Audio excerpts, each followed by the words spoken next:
everybody. This is Football Talk, whether you're on the East Coast, West Coast, or around the world. This is our Pick'em show every Thursday morning, and we have an interesting one tonight. But we always kick this off on what it is we got wrong the week before. The ones we got right doesn't matter because we got them right? So here we go. We ended up 11-4, so we bounced back from a terrible week 5, and so another 11-4 keeps us in the lead. And, but there was a couple of them that we got wrong. One of them is I thought the Saints were going to look a little better going into Houston. That Saints team is so hard to predict. They really don't seem to have they really don't seem to have any consistency, which doesn't make any sense because they are a very good team overall. And just for whatever reason, they can't seem to get it to click consistently on the field. So it's probably one of the harder teams to pick.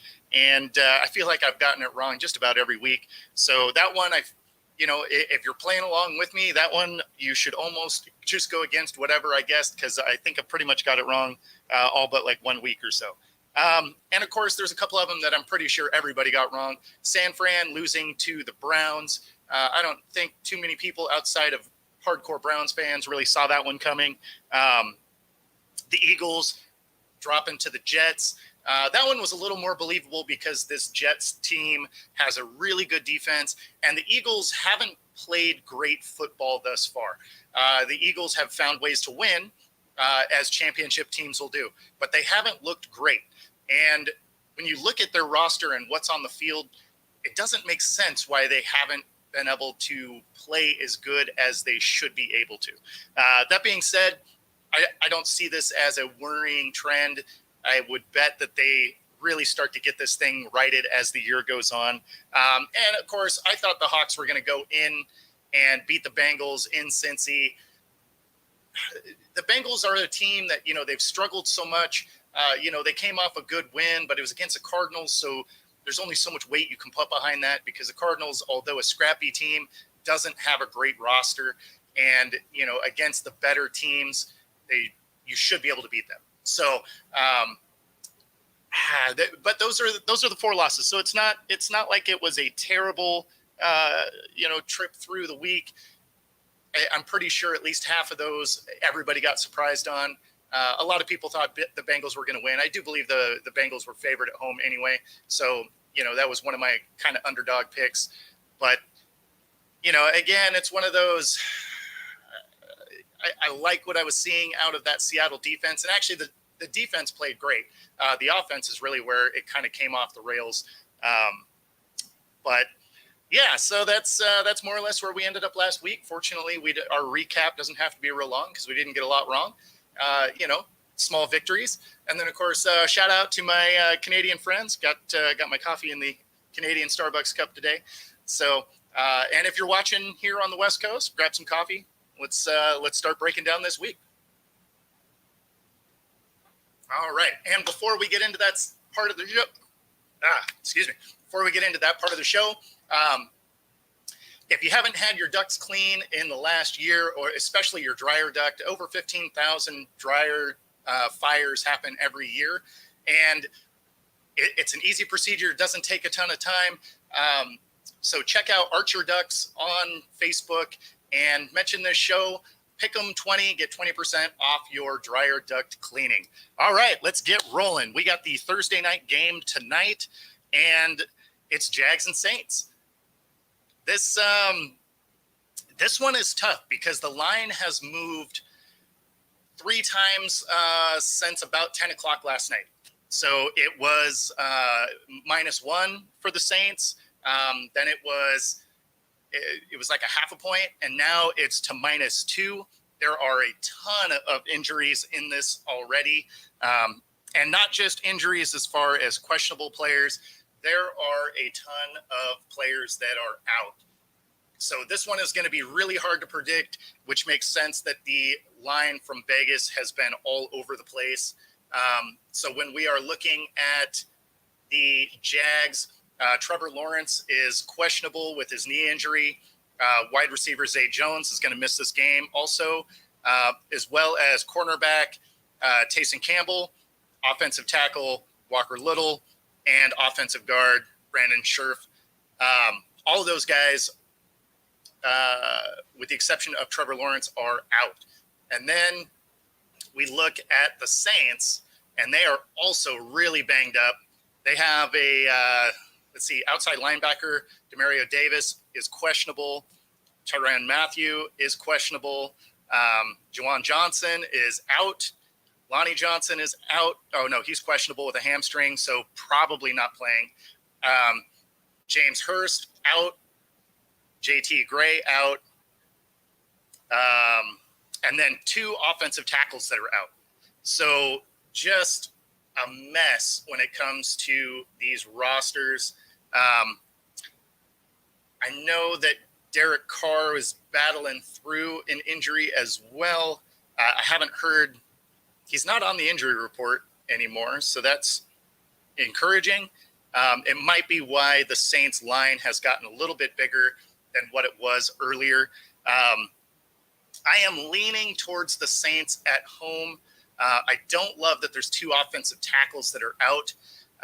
But on the Jags side, they also have a tackle and a guard that are out. So neither offensive line is going to be very good.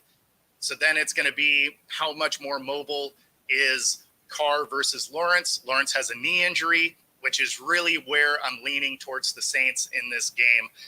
But like I said before, the Saints have been wildly inconsistent, and it's a game, it's a team that I have routinely missed my pick on. But the Saints is the way I'm going to go for now. And of course, if you're playing along with us, be sure to get your picks locked in before kickoff today, because once kickoff starts, it's locked. And if you didn't pick, that's, even if you get some wrong, it's better than a 0, right? So that's that's the Thursday night game.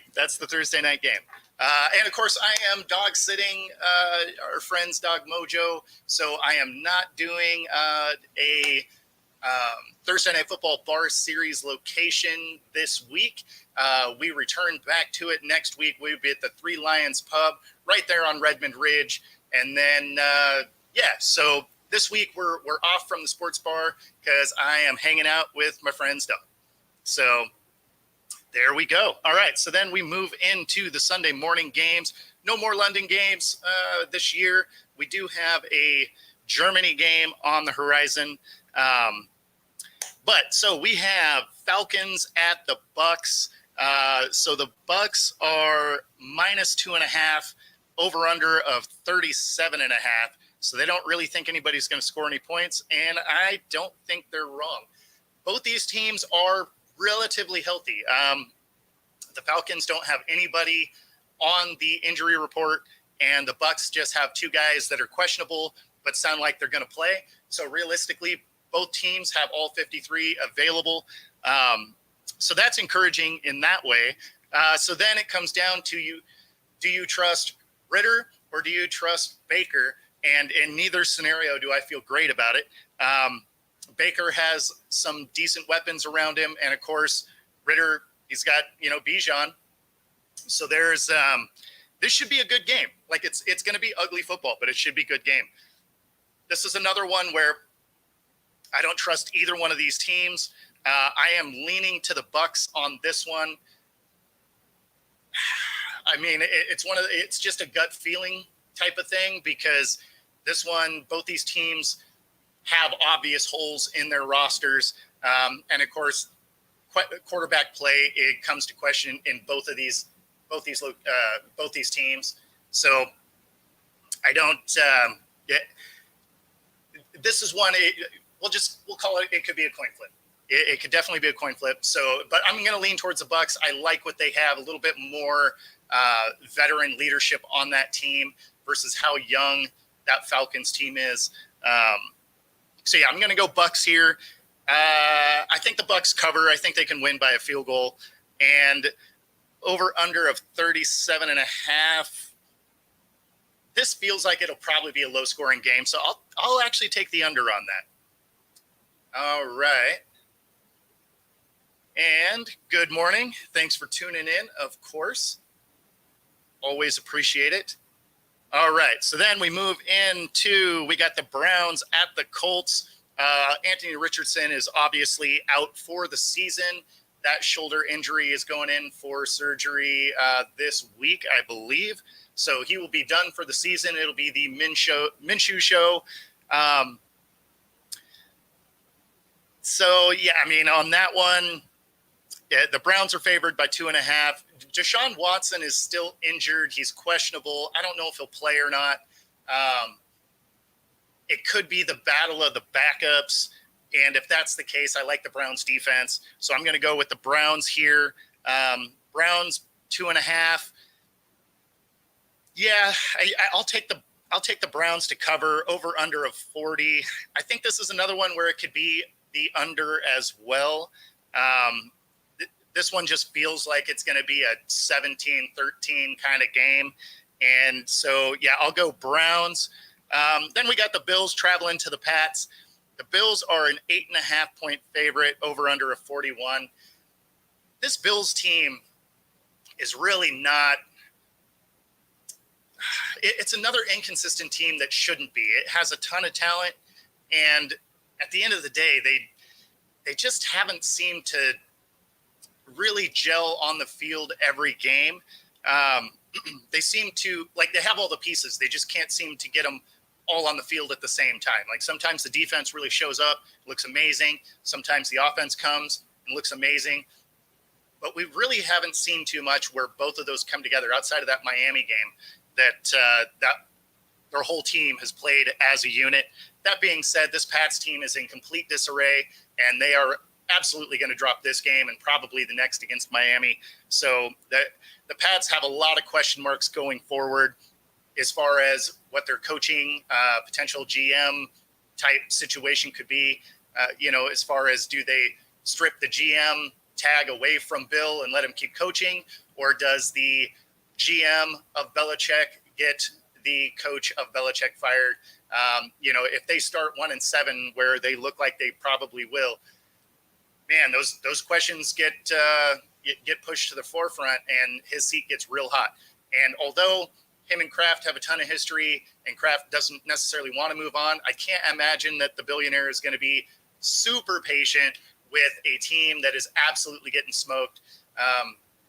And of course, it also moves Belichick much closer to the all-time losses list than the all-time wins list, because he is 17 away from catching Shula, but after this game, he'll only be, I believe, 7 games away from the all-time loss list or, leader. So, but the Bills, I think, are going to get this done. I don't know that they cover, though. 8.5 is kind of wide for a Pats team that at times shows good defense. I'm going to take the Bills. I'm going to take the Bills to win, the Pats to cover, but the over. Yeah, I'll take the over, I guess. All right, so then we move into the Raiders and the Bears. Both these teams are terrible. These are both teams that look like they might be losing coaches this year as well.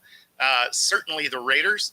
The Bears are going to lose a GM probably first, but could lose a coach as well. Tough to say. But we're going to go, let's see, the line is the Raiders are a 3-point favorite, over under of 37.5. This is another one where the injury list is extensive, and the worst part about this injury list is it's both quarterbacks. Now we saw a couple of weeks ago that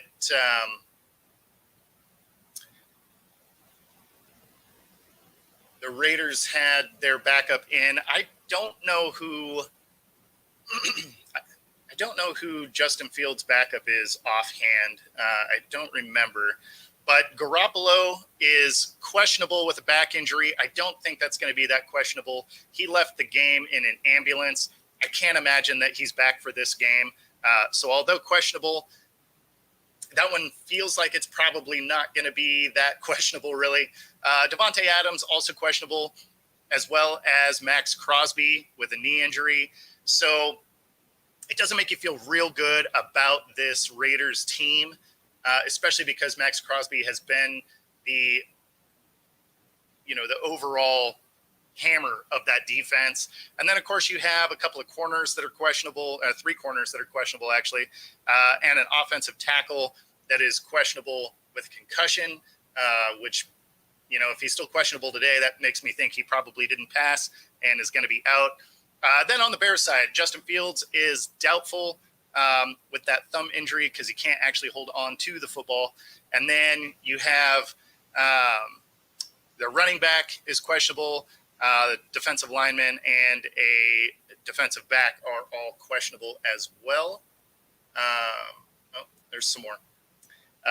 In fact, there's multiple running backs that are questionable.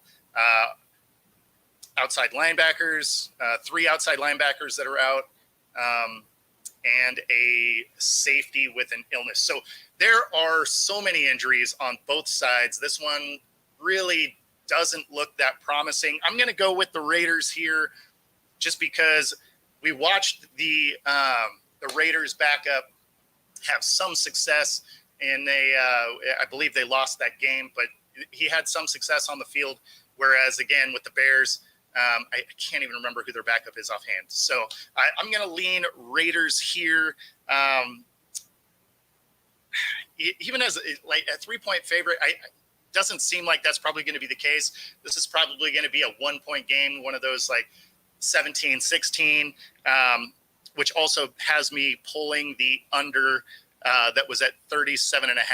But yeah, the injury list is so extensive for these teams that this is one that, is also a coin flip. So nothing to feel good about on this particular game, whether you're fans of the teams or not. All right, so then we have the Lions at the Ravens. I really like this game. This should be a lot of fun. Both teams have a lot to offer in this game. One thing about the Ravens, though, they have been very inconsistent. They have all the pieces. They just haven't been able to really get this together. But let's see. Let's check this injury report real quick. So Montgomery is questionable with rib injury. Laporta, questionable with a calf. And then, okay, so they got a couple of running backs that are questionable. But nobody listed as out as of yet.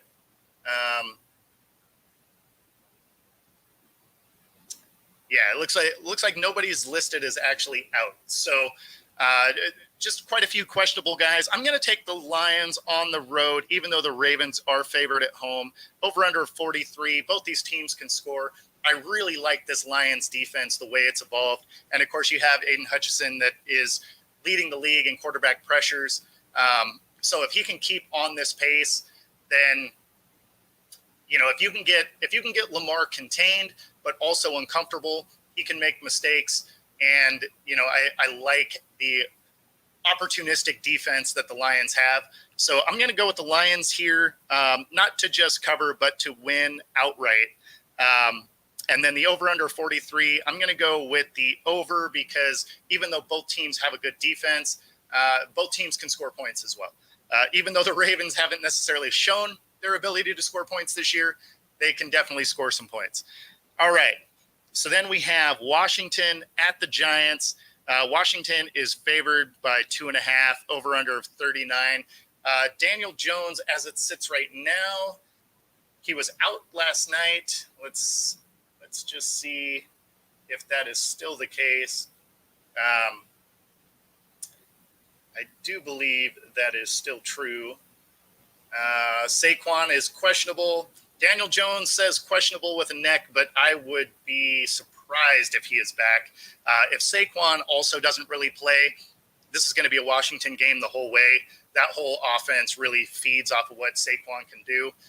And, even when he's been in, it hasn't been great. That offensive line is terrible. So I'm going to go Washington here. Not that I feel great about the pick. Washington has also been one of those that has burned me a couple of times this season already. But, at the end of the day, it's not like I could pick the Giants in this matchup. So, yeah, we're going to go Washington there. I will take the spread. I think they win by more than a field goal. Over under of 39.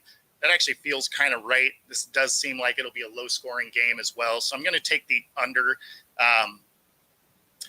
Yeah, I think the under is probably the safer bet on that. And then, of course, we have Cards at the Hawks. Hawks are an 8-point favorite here, and the over-under is 44.5. Now, Vegas, I guess, forgets that this is a divisional rival game because the Cards have played everyone really tight. And, I mean, they even had the Niners pretty tight until the fourth quarter. So I'm going to go with the Hawks win. They are at home. They're coming off a loss that they shouldn't have. And so that building is going to be loud. It's going to be a refocused team. So I do think that the Hawks come in and, play hard. That being said, the Cards are going to give them some work. They probably do ultimately, beat the Cards, but I don't think they beat them by 8. This seems like it'll be more like a 5 to 7 point win. So I'm going to go with the Hawks win, don't cover, and over under of 44.5. I'm going to go with the over here. Both these teams have been able to put up points thus far this season. And if you look at this year as a whole, the Cards have really kept people from covering anyway. So just from a better standpoint, it's probably safer to go with your, with them to cover. But I'm going to go with the Hawks to win for sure. So the Steelers visit LA, and the Rams are relatively healthy. Like, they have found a way to keep their guys on the field, which is good because, like I've said many times this year, they have stars. Like they have a good base of starters. The problem is they don't have any depth, right? They put all their money in on winning that ring, and so they had to have a fire sale on a lot of guys. Especially in depth positions. So as long as they can stay relatively healthy, they'll be competitive. As soon as they start having guys get hurt, that's where the wheels will start to fall off. And although there are some guys that are hurt, nobody is listed as out. But they do have quite a few guys. So they have a linebacker, 2 defensive tackles that are questionable. They got a receiver that's questionable with an Achilles, so he is realistically probably not going to play. They got Karen Williams. He is out with an ankle. And an offensive guard in Joe Noteboom with a groin injury. He will likely play. Usually those guys can go. And then, let's see. And then the Steelers, they just have a offensive guard in Nate Herbig with a quad injury, questionable. But that's their only injury. So, you got to like the health of that team. I'm going to go with the Rams here still. They're at home. I feel good about them being able to get this done, especially as bad as the Steelers have looked week in and week out. So I'm going to go with the Rams to win at home. 3 points is probably about what it'll be. And then the over-under 44. Yeah, I'm going to take the under. I'm going to take the under here. I do like the Steelers defense. I wish that this offense could figure something out so the game would be more exciting. But I like the Steelers defense. Obviously, the Rams defense with, being led by Aaron Donald there is always a brutal thing to go up against.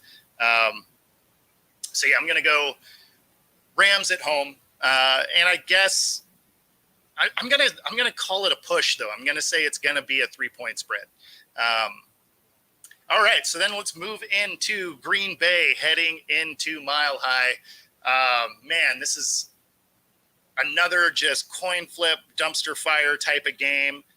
The line is Green Bay at -1. I am also going to lean towards Green Bay. I'll go with, I'll take the points, obviously, because if you're going to win, it's got to be by at least one, right? So I'll take Green Bay to win. Over under a 45. I will take the over. Neither team plays great defense. Green Bay has a better defense. The Broncos can't seem to stop anything. But Green Bay has an okay defense. Their offense, it has moments. It has moments where it's good. So we'll go with that. We'll go with Green Bay to cover. Over under 45. I will take the over because both defenses aren't great, so which means both offenses should score. So we'll go that route. This game I'm really looking forward to. This is the last one in the afternoon slot. Chargers at KC. KC is a 5.5-point favorite. Over under 48. I'm going to take the over for sure. Both these offenses can score. That KC defense is good. Like it is a lot better. Like it's progressively gotten better over the last couple of years. So they have a solid defense.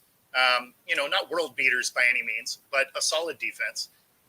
And the Chargers, for whatever reason, just don't. And that is the whole reason why I'm going to take KC here. If the Chargers had an adequate defense, right? Like not elite, not top 5, not top 10. I don't even care if it's top 15. If you were comfortably able to stop anything in that kind of 17th ranked defense, which they have moments where they are, but there's a lot of categories where they're not great, right? So this is one where I'd love to see that defense show up because then this could be a real battle because both offenses can score. And, you want to see some success for Herbert as well. But I think this is one where KC is going to get it done at home. Chargers are going to cover. Now, I understand it was a 5.5-point spread, but I think this seems like more of a field goal type of game where, KC probably comes back at the end to win. Chargers probably get the ball back with a little bit of time and then, can't get it done. It just feels like that kind of game. But it should be an exciting watch all game. So I really like that matchup. It's going to be fun to watch. But KC at home to cover and the over. That's how I'm headed that way. And then, of course, Sunday Night Football. We got the Dolphins at the Eagles. Dolphins are favored on the road by 2.5 and over under a 51.5. After last week, watching the Eagles get taken down, like I said at the beginning of the show, it wasn't a huge shock. The Eagles haven't actually played great football. They've won, right? But they've kind of won in spite of themselves. They've found ways to win. They haven't dominated the game, so to speak. There's an element to that team that it seems to have lost its swagger a little bit and its confidence on offense. And then the defense just hasn't quite been as good as it should be based on the talent that's on the roster. Now, some of those kids are young because, again, half of them were that, Georgia national championship team from last year. And some of them were from the Georgia national championship team the year before. There is a lot of Bulldogs on that defense. That being said, they haven't played like it necessarily this year so far. So this is one that I think the Dolphins can take advantage. Their offense is definitely flying high. That being said, they don't have a great defense. And, this Dolphins team really just kind of doesn't games with them can be a shootout if you have a good offense. And so this is why I will take the over at the 51.5 for this team. The Dolphins are going to put up points. The Eagles have the ability to put up points. The Eagles do have a better defense than the Dolphins. So they, like, strength to strength, they seem to this should be a good battle. The Fins at 2.5. I like that. I think it's going to be a field goal type of game as well. I do think that the Dolphins win and cover and take the over at 51.5. All right. And then, of course, to wrap up the week, because we have quite a few teams that are on their bye week this week, for the Monday Night Football game, this is San Fran at the Vikings. Man, the Vikings are about to have a long day. They don't have a great defense. There's not a lot that the Vikings are doing well, just overall. They've found where they found ways to win last season, they have found ways to lose this season, primarily because of fumbles. They have turned the ball over a ton this season already, and it's been every game. So I don't see this being any different with a San Fran team that has a ton of talent, especially on defense. So this is a scenario where I think the Niners, after kind of getting not necessarily embarrassed, but lost a game that they shouldn't have lost this last week, they are probably going to come in and beat up on a Vikings team in prime time. So the safe bet here for me is San Fran. And, of course, they are a 7-point favorite. That seems accurate. I would take San Fran and the points. Over under a 44 seems too low, though. I think there will be more than 44 points in this game. But so I will take San Fran to cover and the over. So that is our week, because there are quite a few teams on their bye week. Be sure, again, if you're playing along, get those picks locked in before kickoff tonight, because once it's locked, it goes in as a 0 if you haven't put something in. So even if you're not confident, pick one. You can always change it up until game time, but getting those locked in is important, because it'd be better to lose one game than the entire complement of games. So other than that, we will let you get back to your Thursday morning. Thanks for tuning in. And we will see you tomorrow morning for Hawk Talk. See you guys then.